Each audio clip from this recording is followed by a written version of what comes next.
Thank you so much for joining on another Super Sunday workshop. And this time we're getting into an important topic on 19th October with 135th Super Sunday session on the topic of the Indian Gurukul System.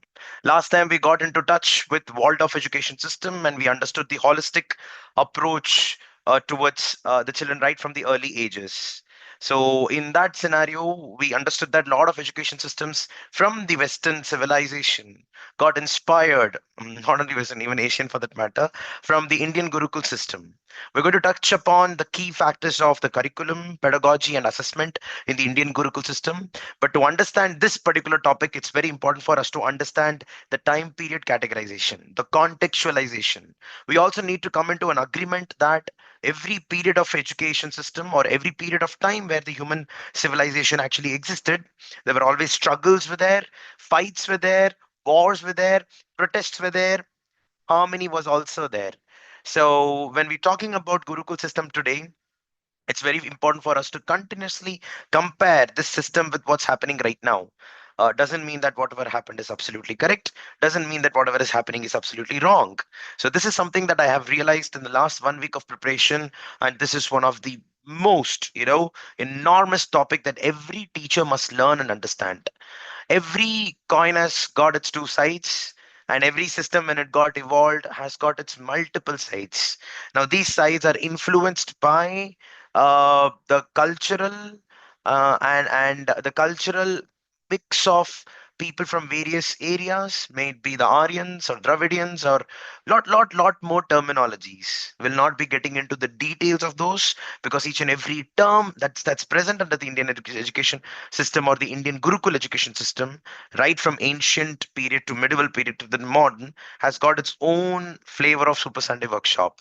But we'll be touching upon the key aspects of it and only touch upon those important areas of prerequisites which will give us a flair of what Gurukul system was and can it be incorporated right now or not. That's going to be the perspective. And it's Diwali week, and I'm sure many of you are preparing the sweets.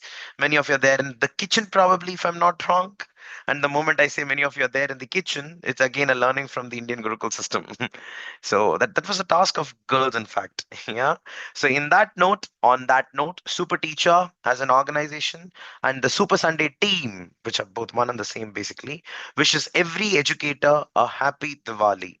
Thank you so much for joining during such crucial time. I think last year Diwali was on a Sunday.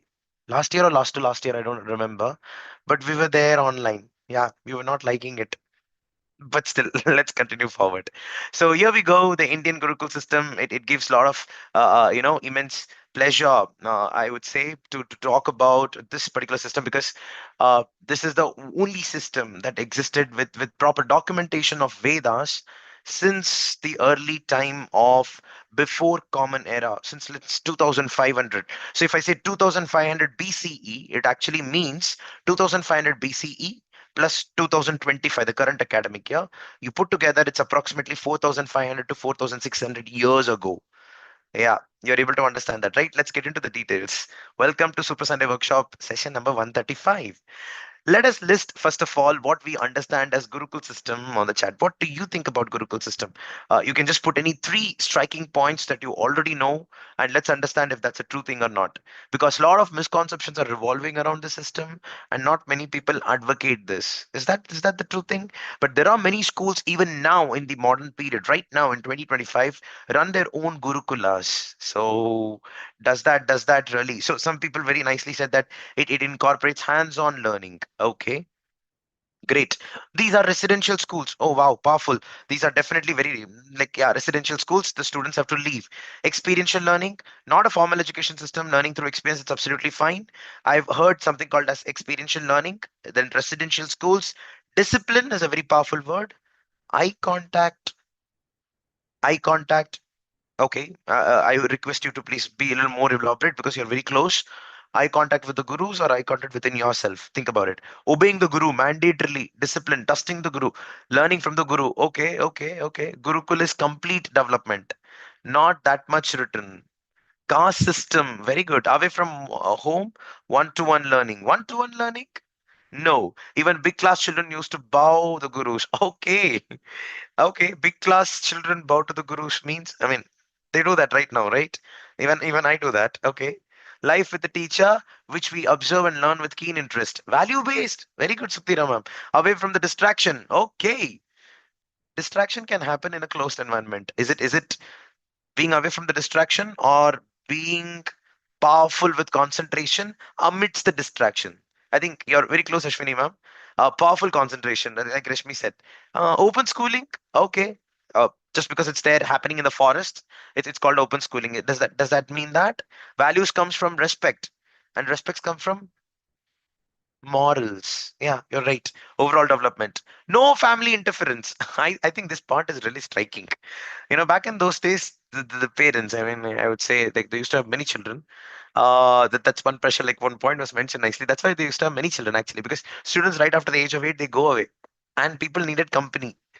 So offsprings were like part of daily job, something like that. So this is a small mention about it. But however, the people who grew up, who got married, and they were not caught up with the children for like lifelong, and they were able to learn further, preach further. They call it as the second ashrama. We're going to talk about it. But anyways, learning not only from the books but learning by doing. The books were very less at that time, and these books were actually called as Upanishads. We're going to talk about that as well, and self-discipline, moral and ethical values. Okay, that's great. Let's quickly get into the details, ma'am. And for that, I would like to share my screen. You're all right here and there, but let's categorize this into. First of all, before getting into the Gurukulas, the students used to choose the Gurukuls. So basically, Gurukul is a place. Kul is the home, literally place where the gurus lived. The students have to go to their place and learn. Now, how many of you think that Gurukul system should come back? How many of you think that the Gurukul system should come back? If you think yes, you can put it on the chat. Gurukul system, with whatever knowledge that you think, do you think Gurukul system should come back? Okay, many people are saying yes, yes, yes. Okay, yes, that's right. Yes. Anybody else? Rohini ma'am, everybody says yes. Everybody. Okay, okay. The place where everyone were not allowed to study. Okay, so it should not come back. Okay, I've got a few no's as well. Yes, yes, yes. Now, the moment I get so many yes, I also would like to tell you, ma'am, right now all the teachers, all the educators are having a beautiful life with lot of freedom. If you want the Gurukul system to come back, the first change that we need to make is we need to have gurus. Are you ready to be a guru? You know what it takes to be a guru. It's like you have to sacrifice your whole life. Every day, the new set of children. Would, like, out of all the people, how many of you are ready to be a guru? Forget about your family. In fact, they called it Vasudhaiva Kutumbakam, like everybody's asked. And this was preached by the gurus. So you need to get into the shoes of gurus. Start an ashram. You need to live in a forest where internet is not available. Would you like to go? It's mandatory to be a residential school. You need to teach the children on values and ethos, which even you might not accept many times. We can say that we want the Gurukul system to come back.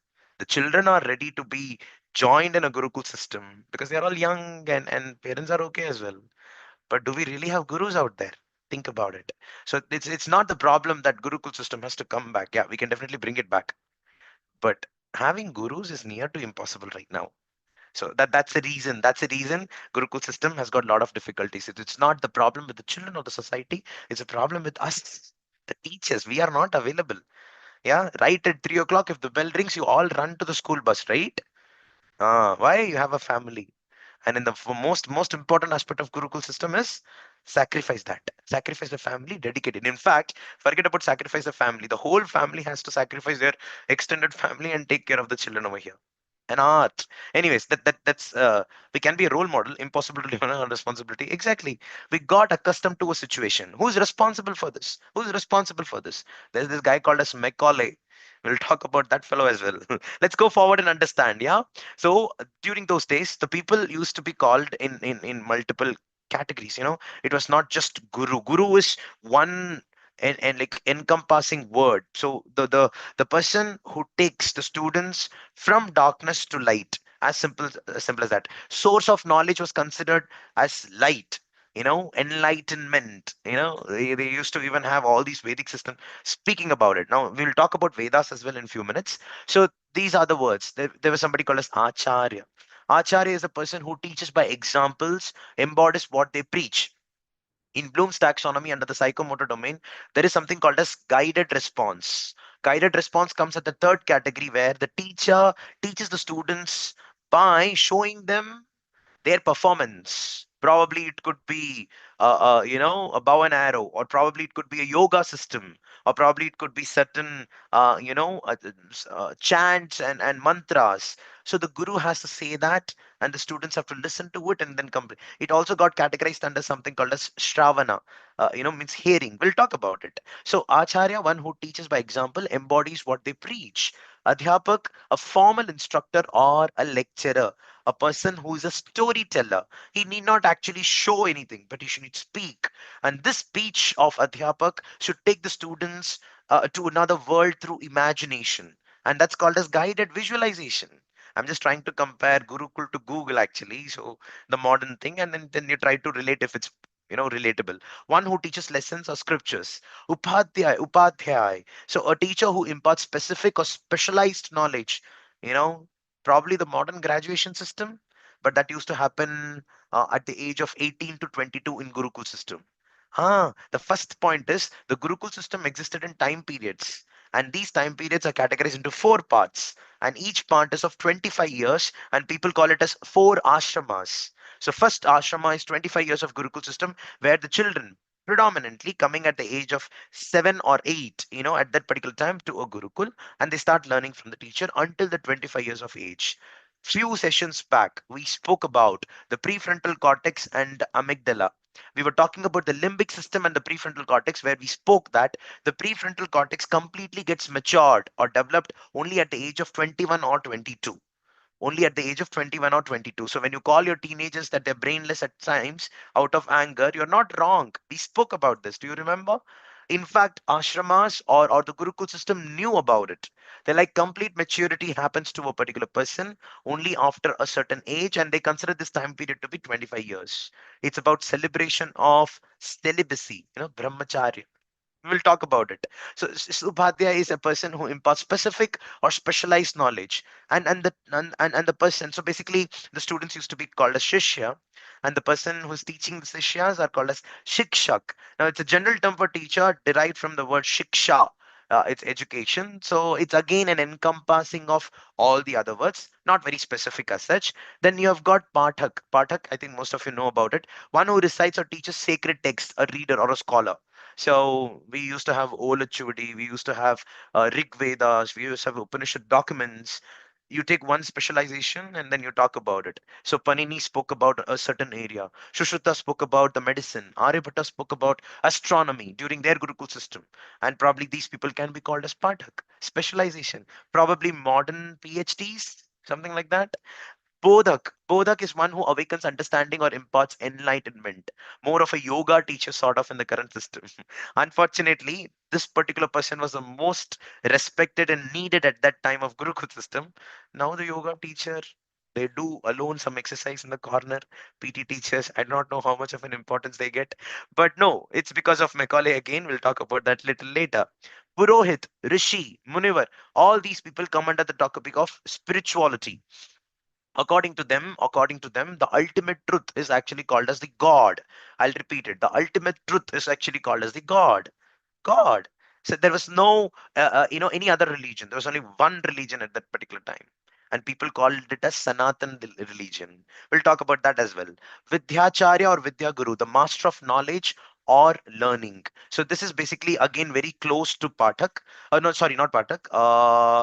The specialized as Upadhyay. So Vidyacharya, Vidyaguru, Upadhyay. But the specific about Vidyacharya and Vidyaguru is they are into more of physical teachings of martial arts, or yoga systems, or something related to vocational education. We'll talk about that as well in few minutes. So there are these categories and there are multiple others depending on different documents. But for the current session, these are sufficient enough. Why? Because we're going to talk about all these things. Now, when we come up upon understanding the ancient Gurukul system, we need to understand the time period categorization quickly. So that's the reason we thought we will talk about it. So BCE is called as before Common Era. So before Common Era, it's 2500, and a year older to that is 2501. 2502 in the reverse direction. You can consider that to be a number line where there is no zero. One CE is called as the one common era. We are there in the common era right now, 2025. So when I say 2025, it's been 2025 years. Then we have one CE. उससे पहले, CE से पहले, it's called as BCE, before common era. Then it keeps on traveling. Vedic system used to live. The Gurukul system started, somewhere around 2500 BCE, which is around 2500, 2025. It's approximately 4525, right? Years back. So that's why people call it as 4500 to 5000 years back. The Gurukul system used to exist. So there used to be a time called as community culture.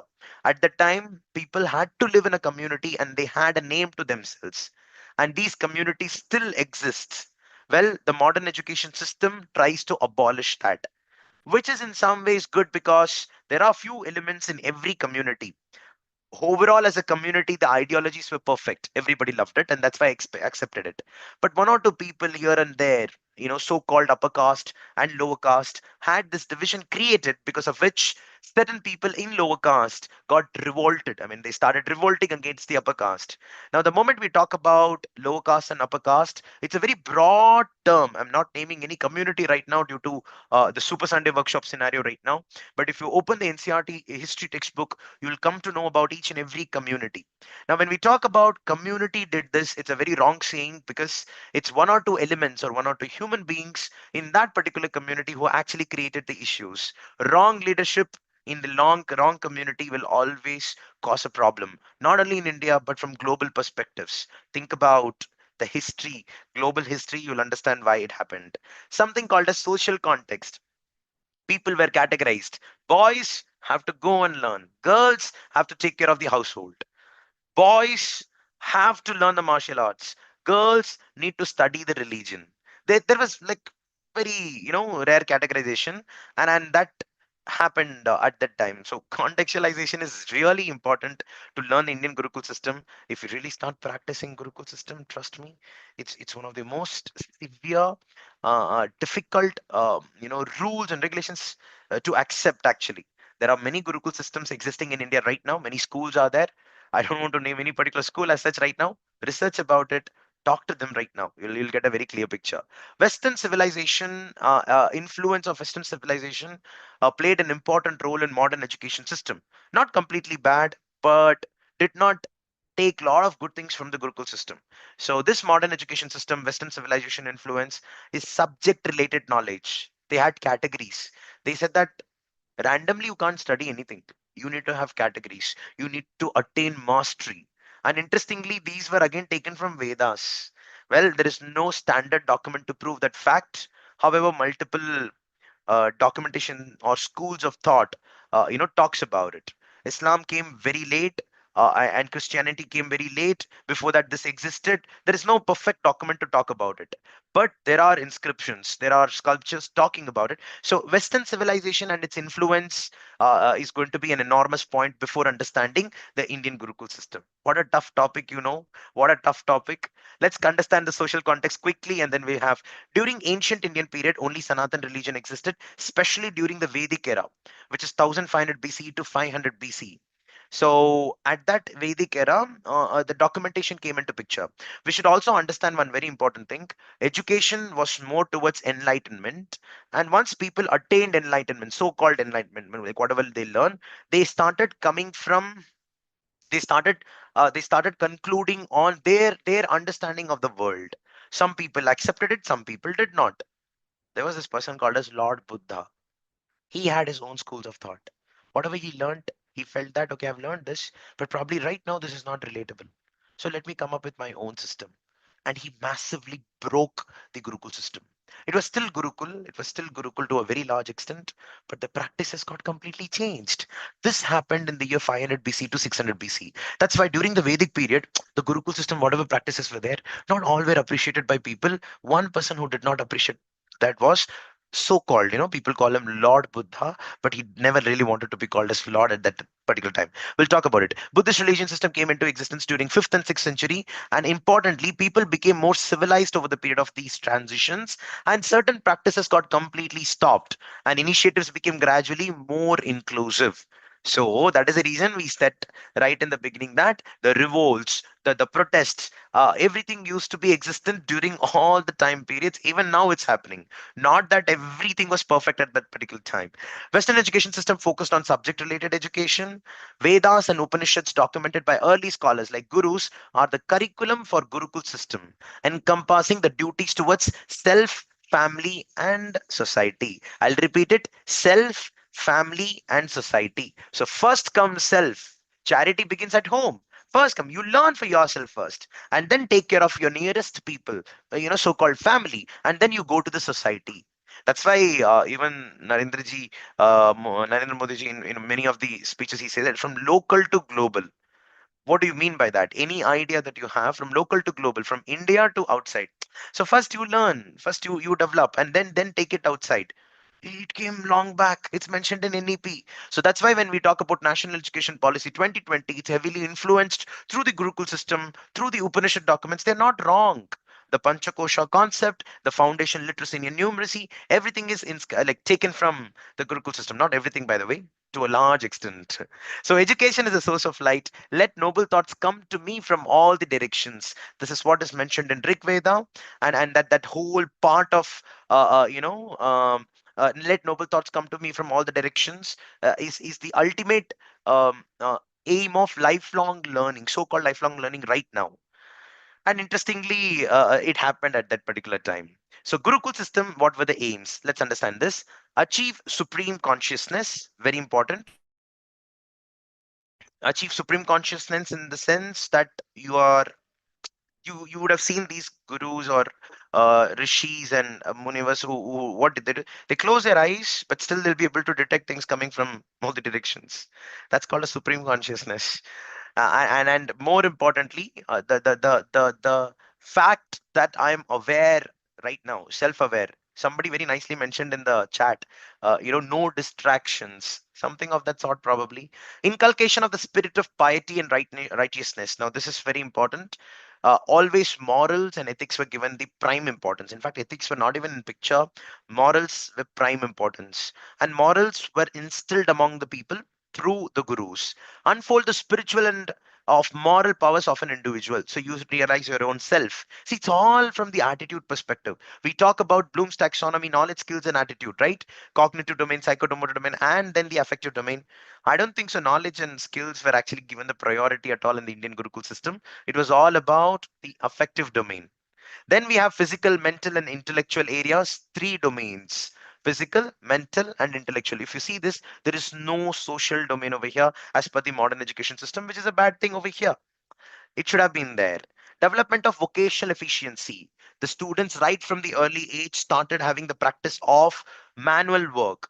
Go there, do the trade by doing something like this. I mean, vocational efficiency, healthy attitude towards life, and dignity of labor. So this was again an interesting point. Though there was dignity of labor in the sense everybody has got their own skill sets, they can come up with any product, and we need to respect it. However, over the period of time, the product got respected, but not the people associated with that labor. Carpentry was treated as a very nice thing. People used to appreciate the art of it, but not the carpenters. Nice, no? It got changed over there. Realization of the absolute truth is basically known as God. These were the aims of education of the Indian Gurukul system. I think this talks a lot. This talks a lot about why it should be there right now, or why some of this should not be there.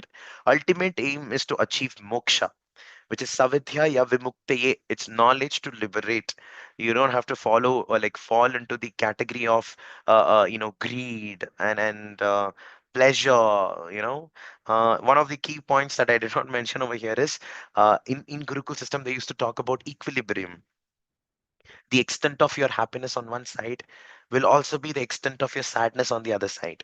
If you try to stay in the middle, you will neither be very happy, you will nor be sad as well. So you can be here, equilibrium, attainment of moksha, this particular point. You're always a zero. and try to be a zero, nothingness. I think in Chinese they talk about this to a very large extent in Kung Fu and various martial arts, nothingness. Now I realized that in Indian Gurukul system it was already there for a very long time. I'm not sure how many of you are able to catch this point called as nothingness, but yeah, ultimate aim is to achieve moksha. Now, the salient features of Indian Gurukul system was 25 years categorization, 4 ashramas. First 25 years celebrating celibacy. Live with the gurus, and celibacy is like the brahmacharya. You don't really, importantly, you learn to be completely away from all the attractions. It could be physical attraction, it could be mental attraction, it could be sense organal attraction like thirst, hunger, and whatnot. Like you should be able to treat your body and soul separately.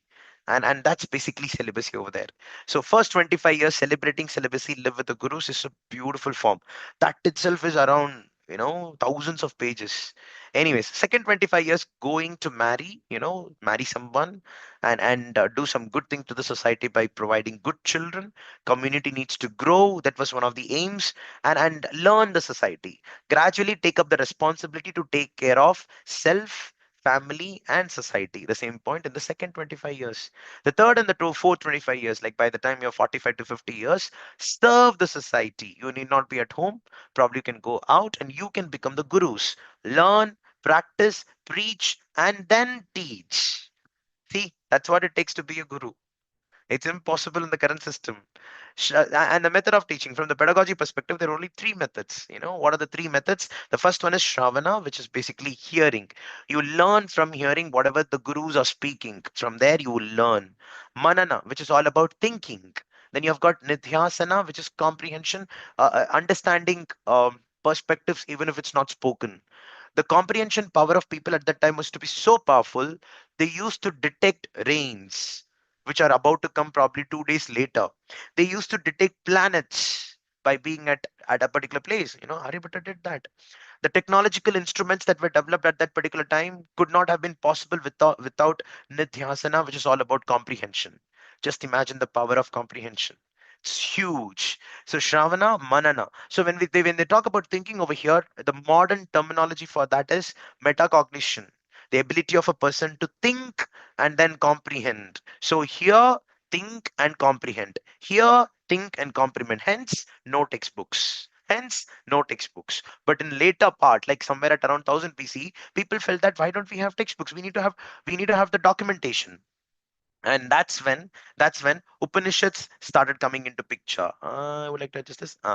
Upanishads came into picture, which were depictions from Vedas. uh, then we have children join gurukulas from the age of 8 generally.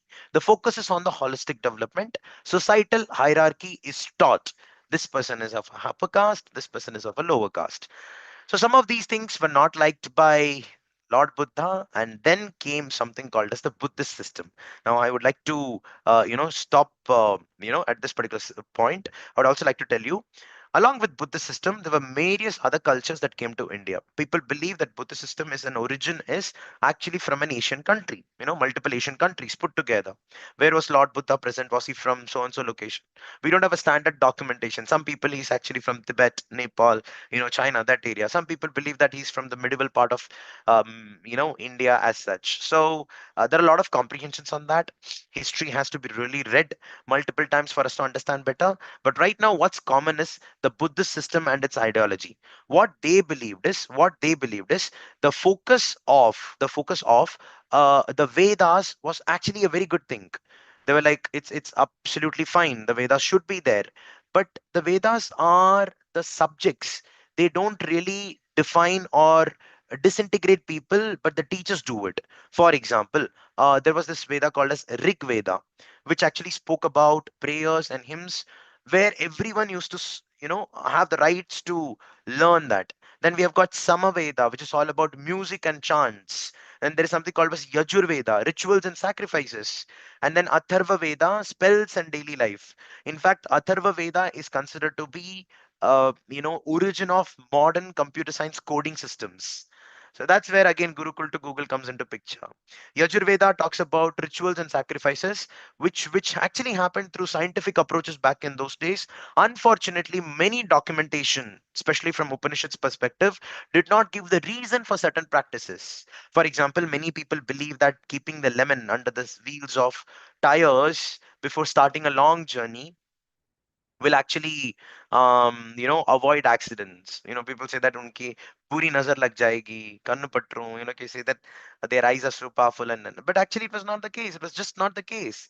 So back in those days, animals used to walk from one place to another in rough terrains, and their legs used to get wounded and hurt because of those thorns and stones. So people used to keep the lemon under the feet of these animals, and when the animals squeeze them, the juice gets stuck on their legs, which acts like a citric acid. So basically, no, yeah, it is a citric acid. So when they get wounded as well, the wound does not become septic. And that's the reason the lemons are kept under the animals. Today we use that under JK tires, MRF tires, in the buses and the lorries and the trucks. In fact, some lemons always hang so that you can take it anytime and make a juice and drink. No, thinking that bad eyes. Not that it's wrong. The tradition was actually brought into picture because of something written in Yajurveda and Samaveda, or Atharva Veda or Rig Veda. And that's why in National Education Policy 2020, they keep mentioning about this is taken from Upanishad, this is taken from Yajurveda, this is taken from Atharva Veda. You would have seen that. 66 pages of NEP 2020, ma'am. You should definitely go through it. So this is with respect to the categorization. In fact, Rig Veda was actually called as Atreya Upanishad. Samaveda was actually called as Kena Upanishad. Yajurveda, Isha Upanishad, and Atharva Veda, Mundaka Upanishad, or Prashna Upanishads. So actually, Atharva Veda also spoke about questions, assessments. Um, you know, uh, like people ask questions and they get Nobel Prize. It's like that. So all those were taught from Atharva Veda. It's like, why is the sky blue? You ask that and you get a Nobel Prize. What am I talking about? Research about it, you'll come to know. Anyways, now coming to the conclusion part from Macaulay education system. For that, around 1835, what actually happened is, oh, I didn't share my screen. I'm so sorry. Okay, let's come back here. Okay. Now, there were certain problems with the Gurukul system, which the Buddhist education system and the later modern education system did not like it. For example, one of the greatest problems was why only boys were admitted to, Gurukul systems during the Vedic period. There were a lot of revolts by women at that time, and there are really, many women came into picture at the time. Not many, but countable. For example, Maitreyi was one of them. Kanini was one of them. And you know what? These people are not called as rishis. They're called as rishikas. Very important point. And rishikas are people who fought and they learned whatever boys learned. Some gurus were really good. I told you, right? One or two people spoiled the broth, something like that. Why only boys were admitted to Gurukul students, like during the Vedic period? Let's understand that from scientific. At that time, it was a patriarchal society where people believed that women and man have got their own duties separately. So the Vedic society was male dominated. From work perspective, men were considered responsible for learning, rituals, and public life, while women were largely expected to manage the household. Yeah. So this is the birth of patriarchal society. Second is gender roles defined by tradition. Education was mainly meant to prepare boys for roles as priests, scholars, warriors, or rulers. Brahma, Vishnu, and Shiva at that time they considered these three deities, and they felt that they're all men, so women cannot actually come. And they like then once Parvati, Durgan came into picture, the stories got evolved, and women also got their importance. Oh my God, this too much of history, and I couldn't put everything over here right now, but I would request you to please go through. We'll touch upon this in another Super Sunday workshop as well. Gender roles were defined by tradition. Women's education, when allowed, was focused on household skills, music, or basic religious knowledge. Not much. Religious and cultural restriction. The Upanayana, sacred thread ceremony, was required for formal education in a Gurukul, and this was performed only for boys of the upper castes, because of which Buddhist system did not allow this. Everybody has the right. He said that. But even there, girls were not allowed much. Without the ceremony, girls were not eligible to study the Vedas traditionally.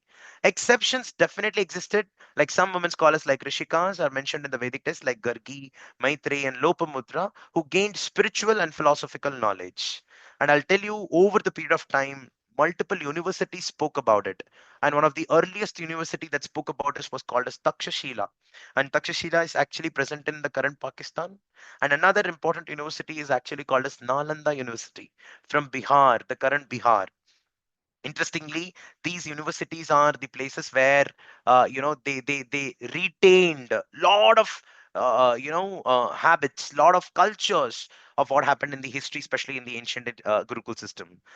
Some women scholars, so this shows that while rare, education for women was not completely absent, especially among higher classes and enlightened families. Then shift over time happened. In early Vedic period, women had relatively more freedom and respect, including access to learning. Early Vedic period. However, when people started learning, when men started learning, they started avoiding them.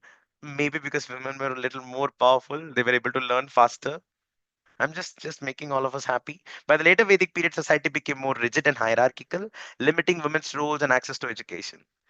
Very powerful.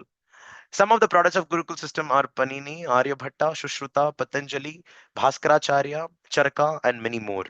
NEP 2020 is highly influenced with Gurukul system, blending and satisfying the needs of modern industrial requirements. So when you talk about the industrial requirements, it's very important for us to understand that whatever happened at that time was a requirement in the industry. So when we say requirement in the industry, at that time, so-called industry was basically the society. People wanted a certain skill sets to be known. If it's a warfare time, so they need to have the martial arts. If it's about uh, you know learning and technology, then it's about Gurukul system of studies properly. Then eventually 18th century came into picture, and around the time 1835, this amazing thing happened where this fellow called as Thomas Macaulay came into picture with East India Company, and he said that British colonial education system is the most important. Well, Macaulay system, though we say that it's actually banned on a larger scale, but Macaulay was not wrong in complete sector. He wanted to replace the bad intention that I'm talking about is like first abolish the language. When you abolish the language, the culture will automatically get abolished over the period of time. And that's how English came into picture. People started teaching and learning through English. How nice, no? Kill the language, and then the culture is killed. Pathetic. And today we are all learning all this thing in English, saying that English is bad. But no, it was just not the case. He wanted to abolish certain system like the sati system, or the superstitious belief at that particular time. So 1835, when Macaulay came into picture, people liked that. People were like, oh yeah, this is right, let me come out of it. Not everybody were against Macaulay, majority accepted it. And that's how the curriculum existed for a very long time. So the Western education system had certain drawbacks of focusing only on the subject related knowledge. Western people believed that being truthful and honest was like by default. I mean, you don't have to say that you have to be truthful. Why do we even document that? They were wrong. Documentation is most important. So, language and communication, they started promoting English. Documentation was through written examination. What is a guarantee that this particular person is excelling in the system? In Gurukul system, the students had to pass an exam, which is more of an exam that was, uh, more of, I would say, no time period. If there are 10 people, until and unless you hit the target, the bullseye, until then your education will continue. Some people probably completed at 18 years of age or 21 years of age. Some people went till 25. So ashramas need to be passed, but there was no time period over there. Subjects were introduced, so that was one very good part about Macaulay, that it has to be universalized. There were some common subjects that everybody needs to learn, which in case in Gurukul system was not so common. Like some people chose the specialization only after 25 years of age. Not that it's wrong, but in Macaulay system, they started at very early age. They're like, let's do that right from the beginning. Now what's wrong? That did have a drawback. But today, the human civilization, whoever we are, everybody has an exposure towards everything else. With advent of technology, I think Macaulay system helped a little bit. However, when we speak about the language, English was the primary language in British colonial systems. But in Indian Gurukul system, it was majorly Sanskrit and Tamil. So predominantly local languages were encouraged, and these local languages were influenced by Sanskrit to a very large extent. So on a very large scale Sanskrit, and at a certain scale in India specifically, it was more of Tamil. So these are the comparisons from language perspective, and then further language got originated, it seems. Documentation and structure, it's all about standardization. It has to be common for everyone. But in Gurukul system, it was what do you like to learn? Student agency. That's what is mentioned in NEP 2020, and the students get to choose their skill subjects. Nice, no? Anyways, employment opportunities was not linked to formal education. Education is different. You learn whatever you know, you create your own employment. That was Gurukul system. In modern education system, this is what the industry requires, and this is what you're supposed to study. You like it or not, you have to study. Only then you'll get the job. Money played an Sir, important role. sir, see the chat, please. Okay, thank you. Thank you. My system is stuck. Yeah, yeah, no problem. Yeah, I'm not given the access yet. Thank you, thank you. So yeah, I got distracted. I'm so sorry. I'm so sorry. Okay, okay. You're all asking for the access. It'll be given. Give me a few seconds. Okay, okay. Access is updated. Thank you. Yeah. So now when we talk about the comparison of the Macaulay and Indian education system, sorry, Indian Gurukul system, ancient period to modern period, uh, we can't really say that the modern is bad. We can't really say that the Gurukul is good. It's exactly the opposite that we began with, right? So Gurukul system is beautiful, but having it practiced right now is a struggle. It's an art. If some school is able to do that, fantastic job. If a school is aspiring to do that, fantastic job. But we really need to have gurus in place for the students to be nurtured as shishyas for that matter. That brings me to the end of the session, teachers. I hope you got some understanding about the Gurukul system, ancient Gurukul system from Vedic period, and understanding about certain timelines. This session is not to say that one system is better than the other. Everything had its own drawbacks and upgradations. Incidentally, some of them are affecting the people in a positive manner right now. Some of them are affecting in a negative manner right now. So it happened even during the Gurukul system. That's where the caste-based system, came into picture. So that's it from my side, teachers. Great interacting with one and all. I would like to meet you again in another Super Sunday workshop with another interesting topic. I hope all the teachers or educators out there through this session get to learn one or the other aspects of education so that they can talk about it to the fellow colleagues in a school system. That gives a lot of confidence, knowing one extra line of knowledge and having the ability to put that in the right place in a school system makes you powerful. I believe so. And that made me powerful to a very large extent, especially during conversations.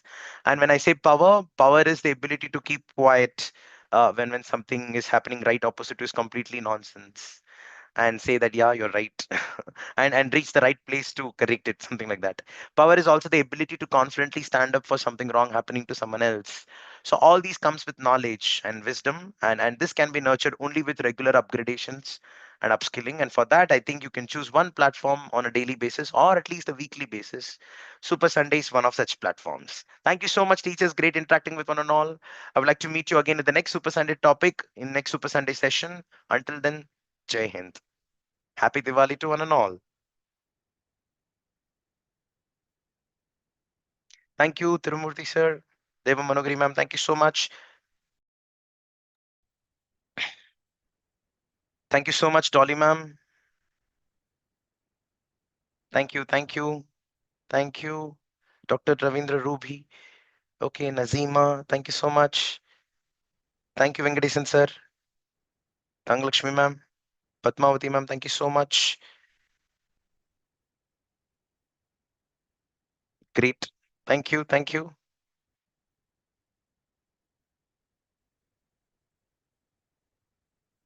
Uh-huh. Thank you.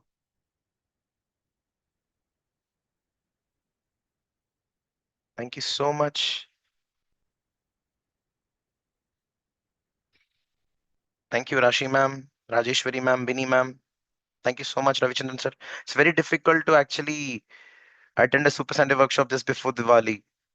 Honestly, and all the principals from Kerala, thank you so much. for allowing me to speak yesterday in the Kerala Confederation. And thank you to the principals from Chennai who attended our Super School Leadership Workshop. Yeah, I'm going to update all these things on our LinkedIn post. Please follow Super Teacher LinkedIn post. Our team members are putting that on the chat. And I'm sharing the presentation of today with everyone. It's going to be there on the chat in a few seconds. So, Super Sunday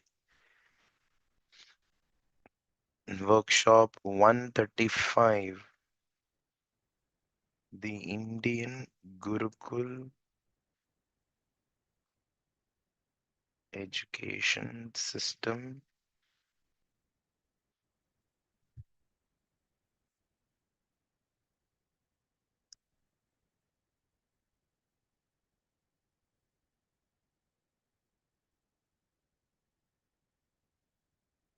Great.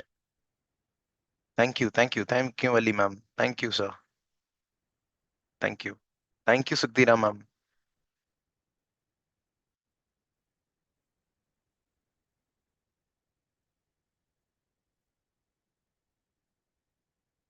Actually, one important point that uh, you know, um, it's very difficult for the parents or the teachers to live away from their children. Till 8 years, you have the best time of your life with your children. Do you really think you're going to send them to a residential school? Very few parents take that drastic step. Emotionally intelligent people take that drastic step. For me, it's difficult. I can't do that.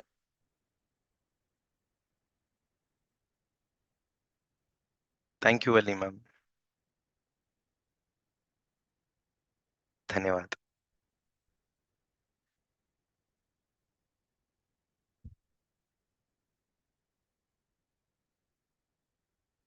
Thank you, Sukdira ma'am.